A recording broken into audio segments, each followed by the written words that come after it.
Hello friends, today in this video I will show you how to enable HDR for apps using ICC profiles in Windows 11 or 10. So firstly guys, right click on your software or application. In my case, in this application I want to turn on HDR. Then click on properties. Now here click on compatibility.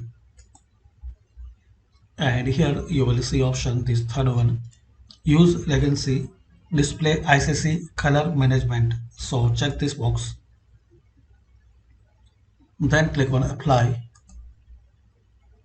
then click on OK. Now restart your PC or laptop. So like this guys, you can enable HDR for apps using ICC profiles in Windows 11 or 10.